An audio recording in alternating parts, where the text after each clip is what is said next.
All right, everyone. This is the NLP Today weekly thing. We just talked about different topics, try to get some information out there. I'd like to thank everybody for jumping on the call. It'll be recorded, be put up on YouTube. I'll put it on Facebook. Wherever you see it, feel free to share it. This is information to be shared. And so, that's why we do the NLP Today. Different topics, have some fun, and get some different information and different viewpoints. And we're bringing in other people to talk on different topics. One of the people I was meaning to reach out to is on the call now, Adam out in California. I was going to ask him maybe when he's got time on a Wednesday to give us, his be Wednesday morning, to talk on what he does with Zero Pain Now and different topics. I'm gonna lasso Billy into doing one of his neurological talks or something like that. I won't ask him to do the talk on hypnosis for hair restoration.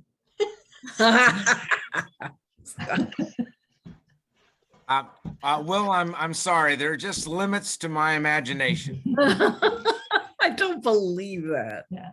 All right.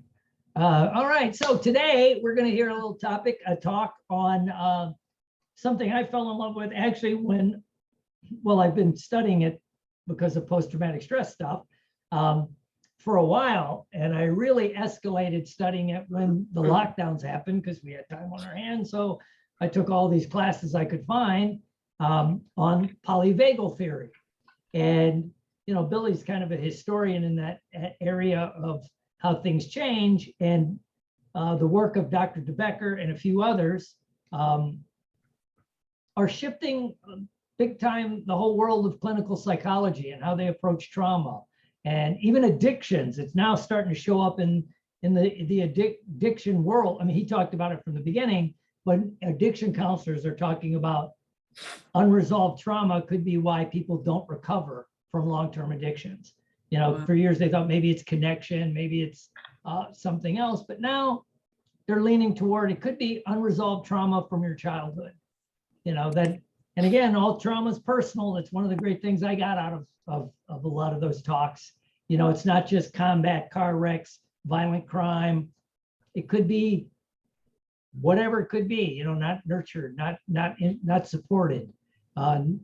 No physical contact with your caregivers growing up, things like all those things can be. But we're going to hear about that from Miss Carolyn East, who's out in beautiful Oregon, in a beautiful part of the country, when it's not on fire or flooded. And I've been out there. I like it.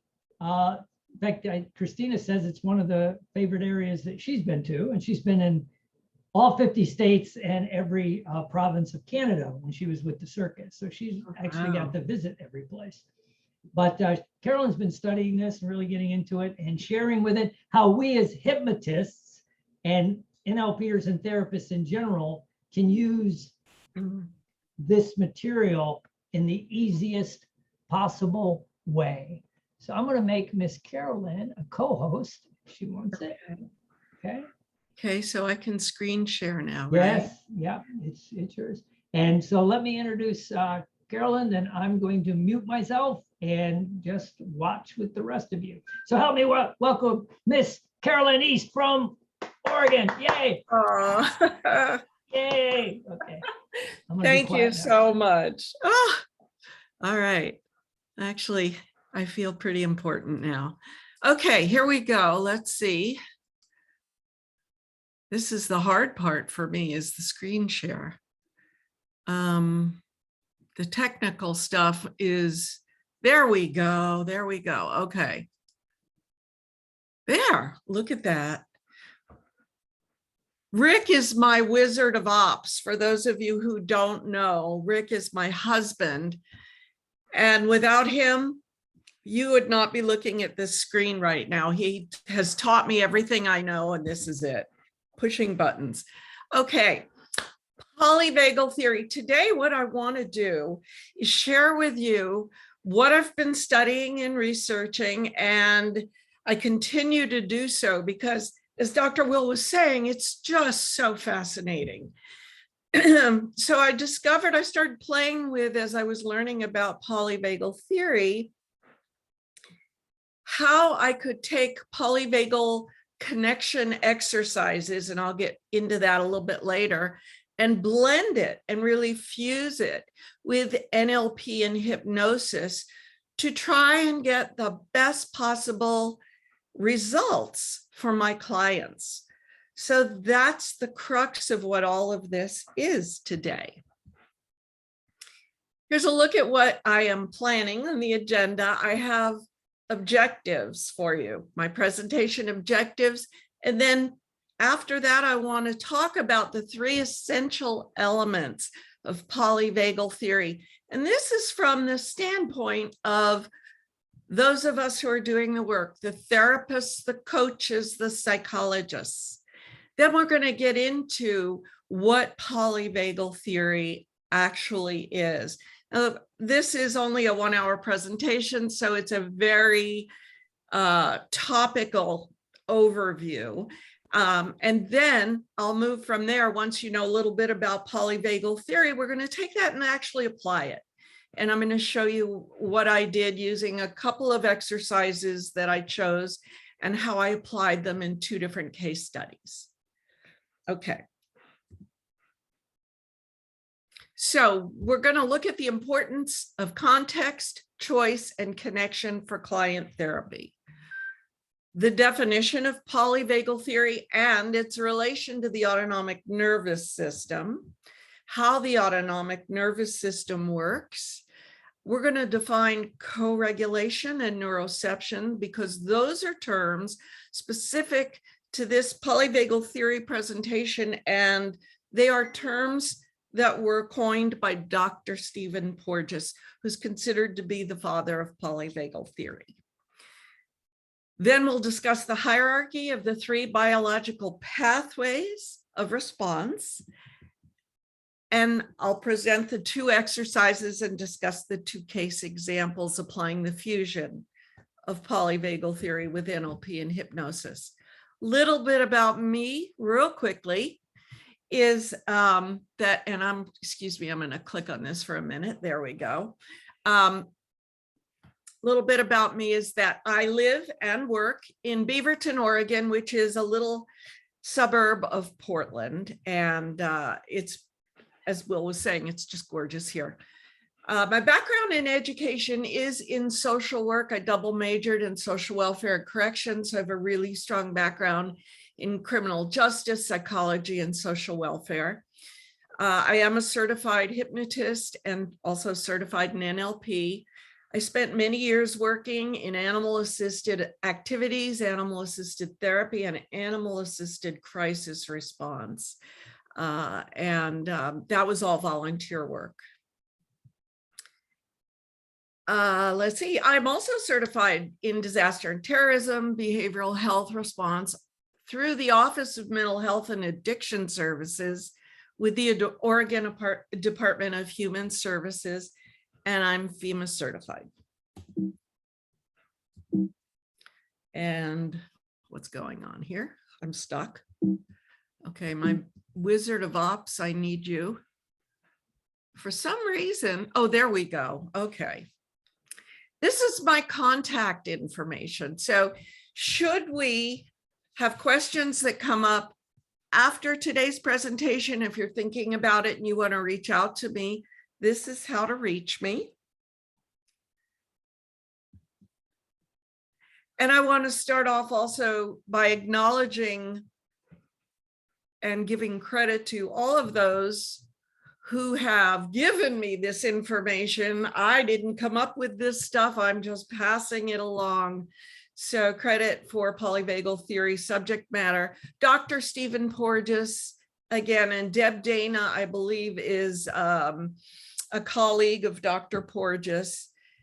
Deidre Fay is a social worker. I'm actually taking classes from her, advanced social work classes from her now. There's a lot of overlap through the different fields, psychology, social work, coaching, all the healing practices now are looking at polyvagal theory. Dr. Lola Perez-Galino and Dr. Daniel Amen has some amazing books out on the market. These are all folks who have YouTube channels. So again, if you want to know more, look these people up. Okay, let's go ahead and start. Again, this is from the therapist's point of view, the 3 essential elements of polyvagal theory in therapy. And there's going to be a lot of similarity to what you know. One of the things I wanted to stress is that a lot of what you're going to hear today, you already know in some form. And when you hear this, this might be a little more in-depth than what you were originally trained with. You know, we're trained as hypnotists to get our clients to take nice long deep breaths and inhale and exhale, and that relaxes them. That's how I was trained as we start an induction for hypnosis. But we never really got the in-depth training. And one of the things that I want to point out as we get into this is that you're going to see a lot of similarities, and I'll point them out as we go. So context, choice, and connection, 3 essential elements to the polyvagal theory in therapy. And if any one of these elements is missing, the autonomic nervous system will automatically begin to prepare for protection. And you're going to learn more about this and why coming up. So the context talks about what we're going to do with our client. Often our clients just walk into our offices and they don't necessarily know what to expect, and they don't always ask, or therapists don't always offer why they're doing something a certain way. Maybe the therapist thinks they can't handle the truth. I don't know. But often they just kind of walk in blind and they're nervous. So when we provide the what, the why, and the how of what we're going to do and how we're going to work with them, then their autonomic nervous system receives the information that is needed to feel safe. And when the client feels safe, they can more easily participate in the therapeutic process. They can relax, and that's what we need them to do. They need to feel free to be able to share. Choice. Now, we as hypnotists know choice is so very important. We are trained to ask permission. We are trained to let them know that they have choice. We ask permission before we hypnotize. We ask permission before we touch. And so we know how important choice is. It's just important to keep in mind that when choice is restricted, if we forget to ask, automatically the autonomic nervous system will sense danger and enact a survival response. Now, I'll just add to that, the client may not always be aware at first that this is going on, and I'll explain that in a moment. But the therapist can put the client more at ease by starting with the simplest things, choice, such as where to sit. In my office, all my chairs face the door. Seems silly, but at least they know they can look around and they've always got a clear visual line to an exit. We can offer them the choice of the focus of the session and even the pace or the modality that we're going to use. I always discuss all of these issues with my clients in advance before we start. This is where this is the direction I thought I would take this session. What do you think about that? Is there anything you want to add? Do you want to change that? That's, kind of how I start the session with my client. And if they feel we're moving too fast, we'll slow it down. We'll pull it back. We'll spend another week working on something that they may feel they need more time with. So the client always has a choice. Okay. And also, having fun is really important. And I like to make jokes with my client. Humor is a very therapeutic modality. I think we should have fun today. And one of the things that we should do, and I teach my clients about the reticular activating system. I meant to bring this up earlier, I must say. There's an experience of learning to ask yourself the right questions. Dr. Will taught us this, and I do this every day for myself. I do teach it to my clients.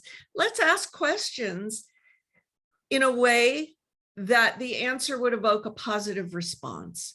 How can I have more fun today? How can I have fun learning this new material? How can I take this and apply it in my office? And I do this with my clients. How are you going to take what you learned today in this session and make tomorrow a better day? It's also part of connecting. Connection is what we call in the hypnosis world, rapport, gaining trust. So we as therapists are responsible for making sure that we track and that we recognize disconnection if it begins to happen. If we see that our client is drifting, is maybe, they're starting to think about other things that are coming up in their day and they're drifting off, what we want to do is really track them, be watching them, and return them back to us, to the connection process, because that's key to their therapeutic success. So when we see them begin to kind of drift off, we want to bring these moments to their awareness. It's also a good way to just increase their feeling of safety. The autonomic nervous system is constantly running safety checks at the subconscious level. So as I mentioned earlier, they may not necessarily be aware that this is happening, but it's like a little radar system that's constantly working. It's one of those involuntary systems that works behind the scenes, and that's what keeps us alive. So by making the client aware, relaxation will come more naturally, easily, and quickly. Okay, so that was our responsibility, as I see it, from the therapist standpoint. Now let's get into some of these terms I talked about in the polyvagal theory. Okay, quick little fun fact here. Vagus is the Latin word for wander. The vagus nerve runs through the entire body. And so as you look at the graphic, you see that it starts at the brainstem and runs all the way down the body. So it didn't used to be known, if that's correct English grammar, I'm not sure, but it wasn't always known that the vagus nerve was quite as extensive as it is. And now they know that it actually runs, as you can see in this graphic, the entire length of the body. Not only that, but if you look at it in great detail, it has arteries and it branches out to each and every vital organ in the body. So there are receptors from all throughout the body, especially in the gut. They say there's like a second brain in the gut and a third brain, meaning there are a lot of receptors in the heart. And that's why so often you feel things very viscerally when your stages of feelings of safety or danger start. When you experience those feelings, you feel it viscerally. And this is why it's all connected. So the polyvagal theory really talks about how the autonomic nervous system takes in information and initiates a response. It defines how the autonomic nervous system reacts to experiences and then regulates those responses. And it outlines a hierarchy of 3 biological pathways of response. These are the 3 organizing principles of polyvagal theory. The first is co-regulation, and co-regulation is a biological imperative. And what that means is a biological imperative means that this is something that needs to take place in order for a human to stay alive. We need this to survive. Co-regulation in this particular context, as defined by Dr. Porges, means that there is a calming response happening between 2 individuals as they interact. And that is what creates that feeling of safety. We need to connect with other humans, but we need to know that it's safe to do so. So that's what we're talking about when we talk about co-regulation being a biological imperative. Neuroception, also a term coined by Dr. Porges, is the process of the brain constantly working to detect without our awareness. It's always going on 24 hours a day, 7 days a week, scanning our environment, looking at the people or the circumstances around us to signal whether or not we feel safe or whether we feel threatened in any way. And one thing that we have learned is that neuroception is not a static process. You're not either feeling good or feeling bad. Throughout the process of your day, as you begin to feel stress and then relax, it's a dynamic process. It's always changing. For instance, you may get up in the morning and it's a beautiful sunny day in Oregon and the birds are singing and everything's going well. And I'm in what we call the ventral vagal state, this great state of calm and happiness and able to interact with others. And then I get on the road and I know I have a meeting at work and I've got to get there. And oh my gosh, I hit all this traffic and I plummet. I get stressed and I plummet down into the sympathetic state because I'm getting very stressed. Then I get to the office and I find out that I'm not going to be late after all. I'm actually going to make it on time, and I relax. I take a breath and I go back up to the ventral vagal state. So this is a very dynamic experience, this sense of neuroception. Okay, and then finally, that hierarchy that I'm talking about, ventral vagal, sympathetic, and dorsal vagal, here is a wonderful depiction of what that looks like. So neuroception of safety, meaning that ventral vagal state is what we call it. You're social, you're able to engage, you are connected to others. So you have that co-regulation going on.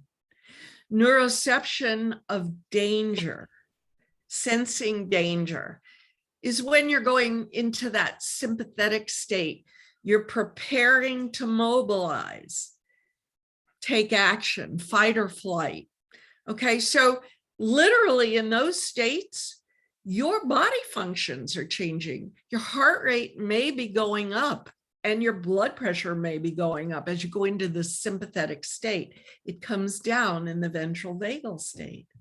And then a state you never want to enter into is the neuroception of life threat. Dorsal vagal is the lowest on the ladder, and that leads to collapse, to freeze, to complete and utter shutdown. It's a life-threatening state, and it's usually a state where you become completely immobilized. So those are the three different states on the autonomic ladder. Okay. Oh, we're tracking well here time-wise. Okay. That was it very quickly, but in a nutshell, that is what polyvagal theory is. Now, as I begin to prepare you to go into the magic of fusion, I think first it's time for a little fun, a little break. So let's start with a quiz. See if you've been paying attention. And I thought, who better to consult with than the one and only Karnak, the Magnificent. So if you're ready, the answer is what's in it for me and the song, The Wanderer. What's in it for me and the song, The Wanderer. I'm a wanderer.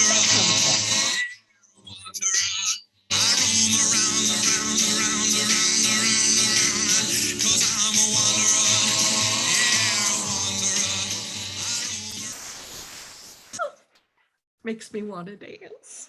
Okay.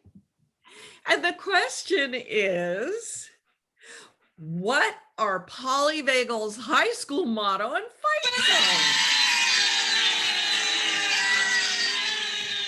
Well, I never. May a crazed yak stomp on your vagus nerve. Okay. Well, let's just move it right along here. Back to work. Okay. Polyvagal exercise examples. There is a wonderful book out here, and it looks just like the picture. And there are 50 client-centered exercises or practices in this book that I highly recommend. These are the exercises that I blend in with my NLP and hypnosis. So let's go through this real quickly. Glimmers and glows is a really, really fun exercise. Glimmers and glows make a great backdrop for, and this is just one of many different ways you can get as creative as you care to get, but it's a great backdrop for a hypnosis induction. I think about glimmers and glows lying on my back in a meadow in the middle of summer, looking up at a starry sky and watching the stars twinkling and glimmering and glowing. What a great way to just drop a person down into complete relaxation.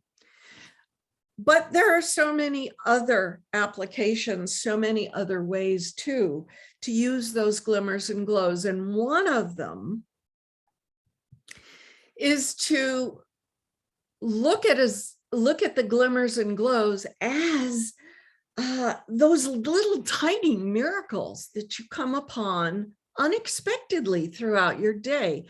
Little things that happen that just make you smile, put a smile on your face. We tend to just kind of overlook them or walk past them and not hang on to them.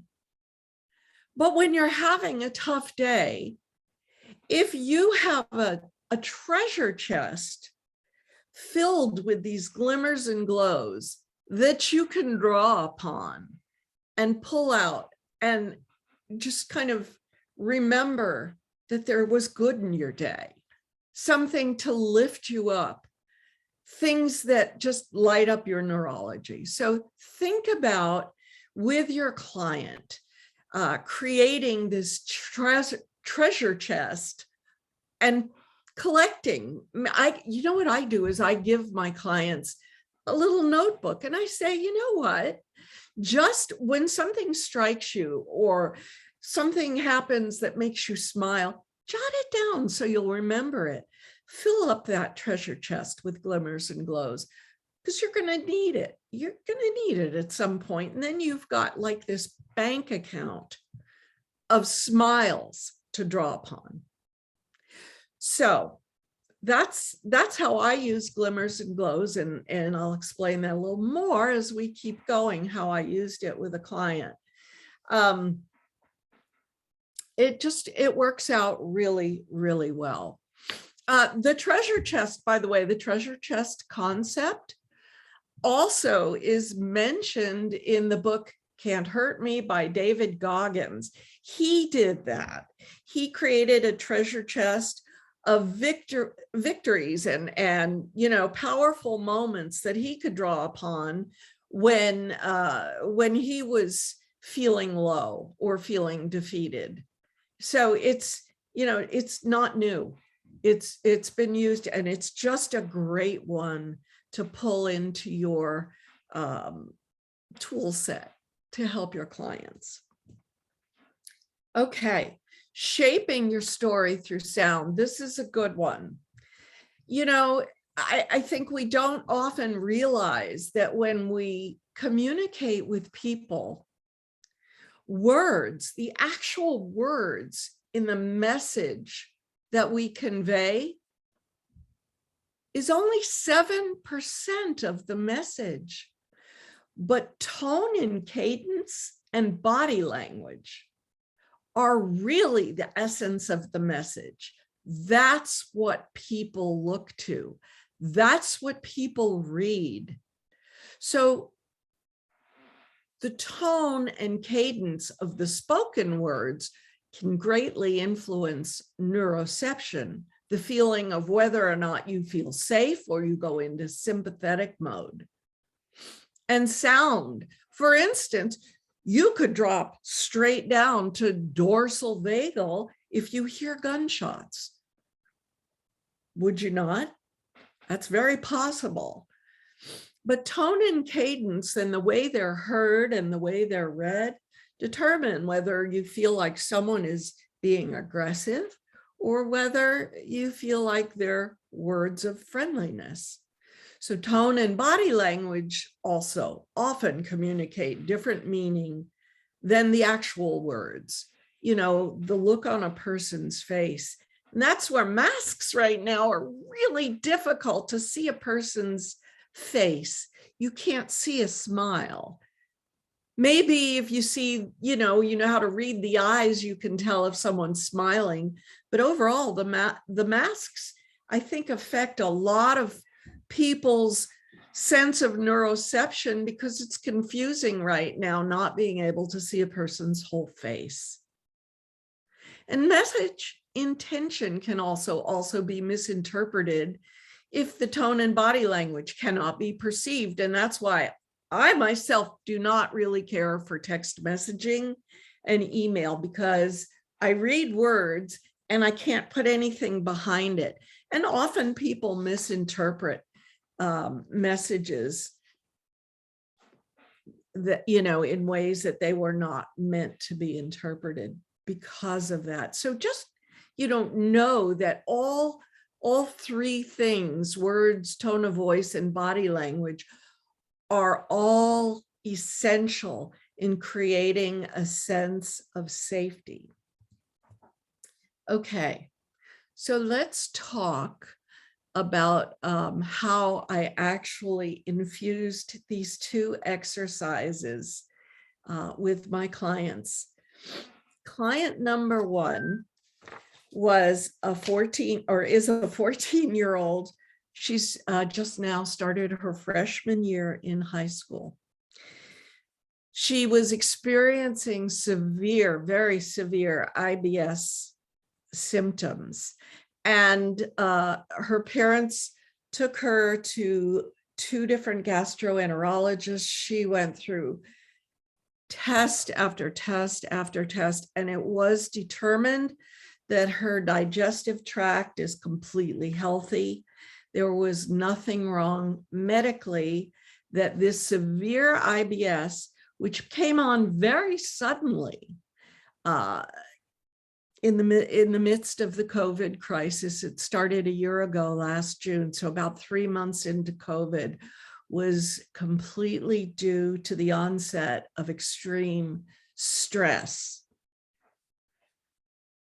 So a little bit about her background. Why would a 14-year-old who self-described to me, told me that she has a very happy childhood, that she grew up not having a care in the world. She was happy-go-lucky. She's very artistic, very bright little girl.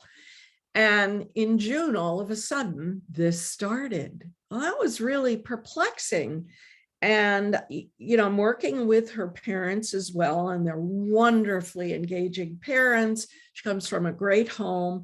But what I learned, which I thought was really interesting, her parents actually own a disaster preparedness consulting firm. And when COVID started, and they had their business running, of course, they knew about a lot in advance because they worked directly with the federal government. So they knew before the general public knew what was coming. And their office is actually in the same building as mine. And so as long as they were able to keep work separate from home in the office, kids were doing fine. But as we all remember, at the beginning of COVID, offices shut down, we all went to working from home. And so all of that information that was coming in, all the doom and gloom, all the negative messaging that started coming in was being brought home, and the kids were hearing it.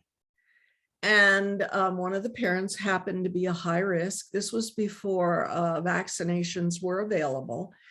And the family is a high anxiety family anyway. They're all worriers. And so this poor little girl just started really, really taking all of this in and taking responsibility, and very personally, for making sure she didn't get sick, that she didn't bring it in and make her parents sick. And, it just mounted.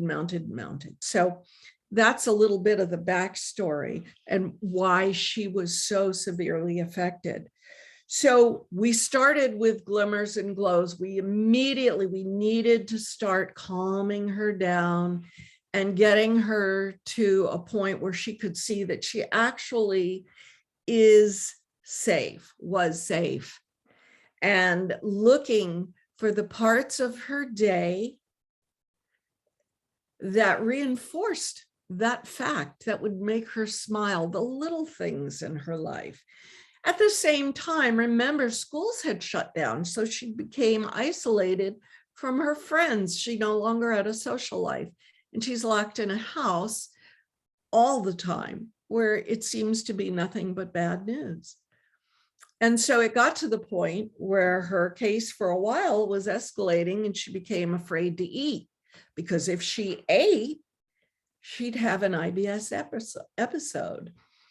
So the glimmers and glows, I brought in and I merged it with NLP techniques like the magic mirror, and using those glimmers as she stepped, and I know you're all familiar with the NLP exercises. So as I talk about this, imagine how as I describe how you can see using this as the glimmers surround the mirror, and she steps into that mirror and through, and she can see the light, and she can see hope on the other side as she defines for herself where she wants her life to take her. We did the new behavior generator. We did lots and lots of hypnosis for relaxation, changing her story, her history, that she could have a bright future. We did parts therapy. We did creating boundaries because she had to create boundaries between her parents' work and her life. And then she is such a bright girl. I talked to her a little bit about the Poly Vagal theory, and I started teaching her about how her body actually could take charge. She didn't realize the amount of empowerment, the power that she holds within to control the symptoms, to gain control by calming herself. And that worked remarkably well. So she really took to that. And we finally got her to a place where, oh, she's gone well over a month, it's probably 5-6 weeks. She went without any episodes whatsoever. Once she realized she actually had control. We used the drop down focus technique. That was very helpful too. Really helped her to drop down and get more and more into understanding what was going on within her. And of course, hierarchy of thought to create distance between herself and what was going on, take her out of the immediate moment. These are techniques that are so incredibly effective. And then you add the glimmers and glows, and there's so many. There's nature exercises in this book. There's so many that you use to enhance the NLP and the hypnosis. It's remarkable. It's remarkable. And she's doing so well today. She had one quick little setback right before she started school again. She got nervous because first of all, she's a freshman, so she's starting high school. But as soon as she got through her first day, she realized everything was fine. And I reminded her about the amount of control that she has. She's doing so well that I only see her now on an as needed basis, and I haven't seen her for a while. So that's great news. My second client, also a 14-year-old high school freshman starting this year, different issues completely. I've been working a lot with teenagers. I adore them. They're great kids. And that's a great age. It's a mixed blessing, I guess, being a teenager. We remember those days. And if you've raised teenagers, you might have a different opinion, but these kids have been wonderful. And I truly have gotten attached to them. This young lady had abandonment issues in a very big way. But she's a child actor and she loves performing. It's funny, the first client was very introverted. This client is very extroverted and very talented actor. She sings, she's very bright. She's a triple threat, but she was beginning to lose motivation. She was, becoming very sad, very lethargic, and not engaging like she used to. These abandonment issues that she had been struggling with come from the fact that her father left the home when she was less than a year old. He moved on. He does live in the area, but she doesn't see him very often. He's not very involved with her. And he is with another woman now who happens to be a former friend of her mother's. And he had a son with the second woman, and he seems to value the son more than his first daughter. And that has caused her to feel abandoned and less than. So she's got major self-esteem issues.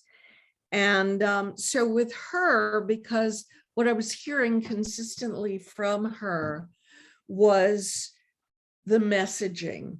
She, as I mentioned a moment ago, she doesn't see him often, but when she does, she'll come back devastated.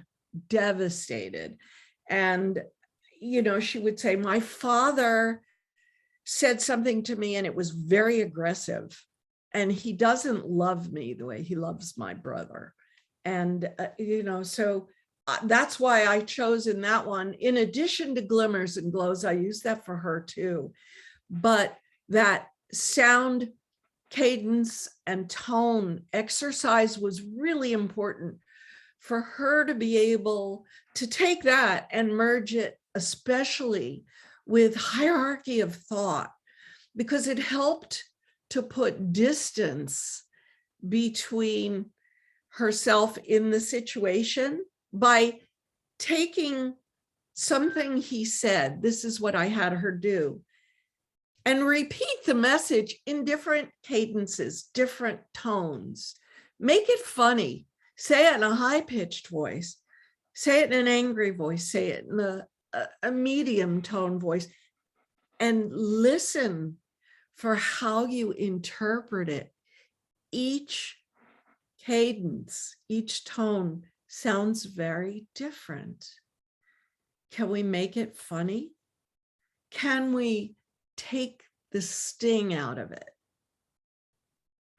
And as we learned to play with that, it really began to help her to you know, take the power away from him and thicken her skin and understand that maybe he was just clueless, you know, just emotionally unintelligent, not realizing that what he was saying was being so hurtful.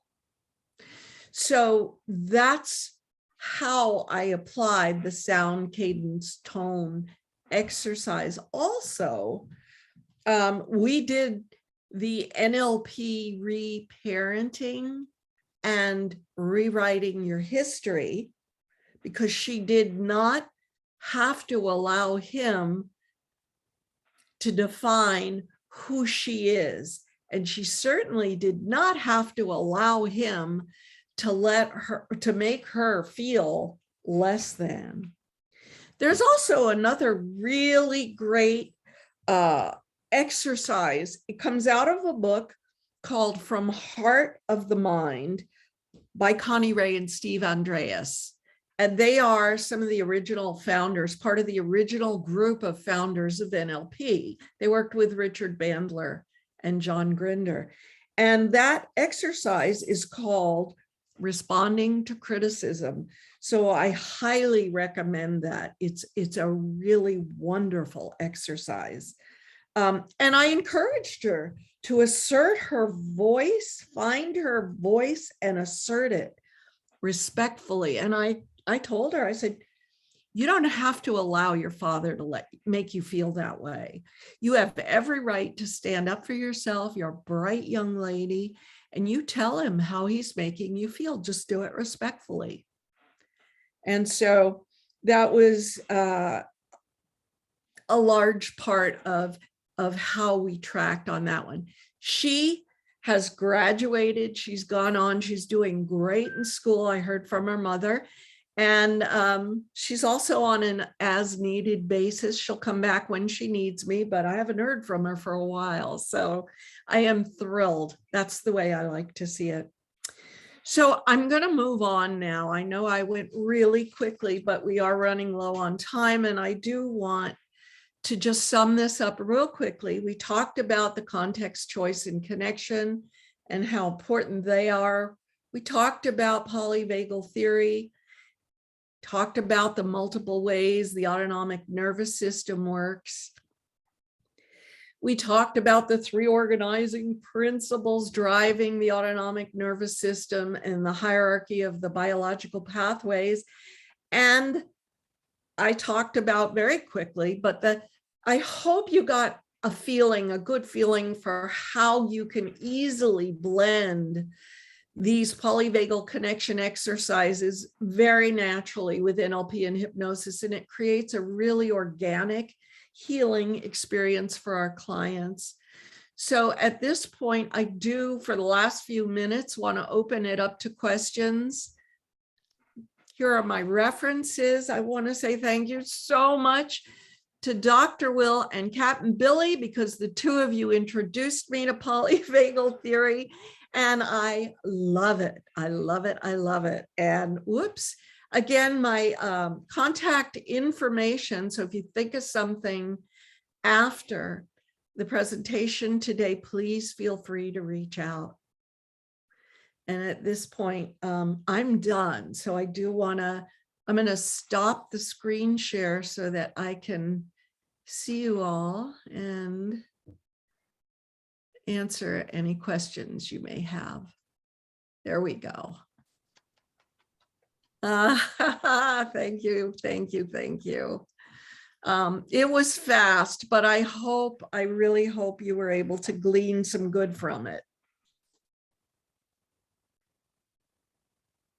Absolutely. I really enjoyed it. I am not previous to you and Captain Billy and Dr. Will, have been familiar with polyvagal, and listening to you, especially in Las Vegas, talking about polyvagal, and even a little before Las Vegas. And then I bought the books you told me to buy. Yeah, that's so great. Yeah. I was like, okay, now I understand it. And actually, I took the cellophane off of it. Say that. You'll do it more good then. Captain Billy. I took it off because I thought Caroline is talking about it. I better catch up with her. Yep. Yeah. Good on you. Good on you. Well, thank you. I really enjoyed your explanation and how you apply it with your clients. That's really important. That's the big piece that I enjoyed. I enjoyed all of it. Thank you. Oh, thanks. Thank you. That's the fun of it. You get to be as creative as you want to be. But you made it easy, because I've had somebody try to, in my dream teaching group, try to explain it. It was so too complicated, but how you applied it and made it simple, it's great. I love it. Yeah. Because, Thank you. you know, that sister, I always say, like, in dreams that, you know, I could never put my finger on it, but in a dream, and when I'm dreaming, I always felt my body was being checked like a spacesuit, you know, like the buttons were being pushed, checking. And it actually, a dream actually saved my literal life with a medical precognitive dream. So now I understand the connection between it, but I couldn't understand it before. So I really appreciate that. Oh, good, good, good. Cool. Thank you. Good. Excellent. All right. Any other I questions? think Adam has one. I do actually. I've got two quick questions based on things you said. The first is, when was that sunny day in Oregon you were talking about? Actually, today, look. No, I was so surprised. I played tennis for a school in Washington when I was in college, and we'd play all the time in Oregon. We never saw. I even Googled the number of sunny days a year. I was so surprised when you said that. You could count them on one hand. The second part of that is, how old are all of we that we could understand your Karnak example? I was counting on that. Well, I have a question. I have a very parochial task in what I do with people. And I'm Sure. just wondering, you or anybody else may have a suggestion. So people only come for one reason: to get rid of physical pain. We do really well. I won't go into detail. I'm trying to give you just enough to get the answer. Repressed emotions kicks off a change in the autonomic nervous system, blood flow changes, and that's what leads to pain in most cases. Anyway, Correct. Yeah. so, based on polyvagal theory, okay, so kind of, I understand this isn't the right way to say it, but it's best I can do. all of our work is just before the autonomic nervous system change. So I know it doesn't stop working, but repressed emotions kicks off a change in the ANS. Oh, shoot.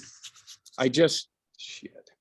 Can you hear me still, or am I gone? I can hear You're you. good, you're good. Yeah, Yep. you're good. Oh, Uh-oh, we lost Oh. you. Oh dear. Reach out to me if you can hear me. yeah, You can call. yeah. Well, he may come back. So, Okay. Any Yeah. other feedback? Billy? No, dear lady, fabulous job. You picked a very, how to say, fundamental understanding that has so many pieces to it. And to hone what exactly we're dealing with our clients, that's quite a job to pare that down into an hour-long presentation. So I applaud you what you're doing with that. And then on top of it, you link it to your experience with clients, actual case studies. Porges's work still has more to be mined from it. Yes. I've had a couple classes with the guy now, but I actually started talking about polyvagal theory with Will back in 2012 at NGH. Was the first time I talked about using this as a polyvagal theory and how the autonomic nervous system aligns itself to really explain how we launch into everything we experience with hypnosis. But to the fundamental thing that you highlighted, and despite and we get hung up on the names and an hour long to talk about what dorsal and ventral polyvagal mean, that will take some time, and people that are academically trained and especially anyone who's done biology knows that those terms have specific meaning anatomically, and that's where all this stuff came from before the psychology of how they were used.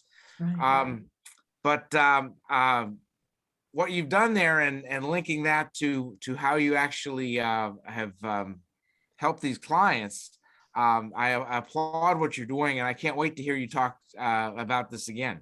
I think as you go through this, you'll find ways I found over the last decade, ways of using metaphors that I like that aren't exactly textbook from Porges, but nonetheless are things that are much more bite-sized to understand in our community.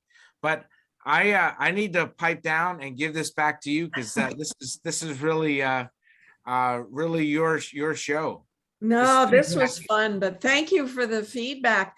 And Dr. Porges has a brand new book. It's dropping next week and on the 5th. So there you go. And it's an update pocket guide to polyvagal theory. Can you see it? Yeah. Yeah. So grab it. I don't know how I got an advanced copy, but I did. I pre-ordered it and they delivered it. I'm like, oh, Carol. Oh, this is awesome. It's got a glossary, everything I talked about. And I am building out this class to go into more detail so I can do a 2 and 3 hour and so on and so forth. But thank you all. Wait, so let's much. get Adam was about to ask a question. I'm for so- him. I'm Okay. so sorry. Apple computers don't like the sun and they overheat and shut down. My apologies. Oh, no. So luckily I have a phone. Okay, so what I was saying, repressed emotion. So you know this stuff. I clearly don't, and others of you have other different levels of excellence in it. So my question is, knowing polyvagal theory as you do, is there anything that maybe you can think of, a technique, an idea, a tip, anything, knowing that would help a patient, client, unrepress emotions? I'm not sure I gave you enough information, but maybe I did.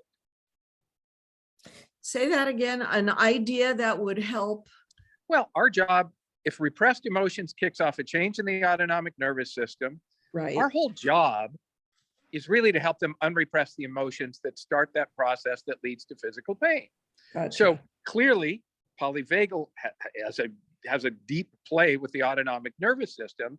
So I guess I'm wondering, with this knowledge, is there a way that that could be helpful in helping the patient, whatever we want to call them, unrepress emotions? Kind of we're backing, I guess I'm backing into it. Yeah, I hear what you're saying. You know, Dr. Will or Billy, you might be better. There you go, to answer this than me, because they know a lot more than I do. Mhm. I shouldn't chime in here, but for the sake of time, Please do. I'll try to be concise and steal some of Dr. Will's thunder here. Polyvagal theory is a way of understanding how excited we are really in the moment. And what you're talking about here with someone who has had trauma in the past, who may be repressing it knowingly, unknowingly, or varying degrees of conscious versus non-conscious awareness of what actually happened, where polyvagal theory comes into play for a clinician is to really diffuse the encounter between you and the client in your space to make them feel completely at ease, to where they can access all of their thoughts and emotions that they may be experiencing, even if they don't understand them, but to understand them, but to fundamentally provide for them, convince them, overwhelmingly convince them that they're safe. And with that dyad, that thing that you've created, that coactive space and this encounter, that gives them the opportunity now to look into that fog of what's repressed and start to see pieces. That's a great, oh, sorry. Because as I often, I've trained a lot of coaches, practitioners that do this for me, with me. And I always tell them we only have 2 jobs: keep them safe and turn them back to their emotions. Situations don't matter in this case, emotions do, but it's all about safety. And as you're saying, this. So one, I guess my dilemma, or maybe somebody has an idea, as to how to use it in order to help that happen more quickly, more rapidly. Thank you. Thanks. Yeah. I'll turn that over to Will on how to build rapport and instill loyalty and all those wonderful things that he's been teaching me for decades. Well, and I'm trying to remember the guy's name. He was a hypnotist in New England, and he was a watchmaker who got into hypnosis. And he was the one that a couple of his clients were Mary Baker Eddy, who went on and founded Scientology. Yeah. Holmes, the one that started Science of Mind. These were all some of his, and his name is escaping me right now. Are you talking about Parkhurst Quimby? Yeah, Phineas Quimby. Yes, Phineas Quimby. Anyway, real quick, Mr. Adam, he used to say that the explanation is the cure. And I think one of the ways this can help is when you show people how your autonomic nervous system works, and then just bring in, well, you get a repressed memory. Again, your mind doesn't know the difference between a real, vividly imagined event, past, present, or future happening. When it's happening in your mind, it's happening right now. Ask anybody that's had a PTSD experience, it's happening, right? So when you explain it, to use Phineas Quimby, thank you, Billy, explanation brings to light, and I think like you said, a lot of people with chronic pain, a lot of people post-traumatic with addictions, when you start talking about it, the thing I found is they go, so I'm not fucking crazy. This is just how my body's responding. And I say, yeah, once your body starts that path, it's like getting on, my big thing is it's like getting on the expressway. You're stuck for a while till you get an off ramp. And then you, Mr. Heller, are the off ramp. That would be my metaphor. Yeah, that's good. It's helpful. I sort of have to piece things, but what you said was right, because part of, obviously rapport, we all know that, NLP. Right. But people just imagine anybody with chronic pain they've been diagnosed with bulging discs and herniated discs and, you know, all of that stuff.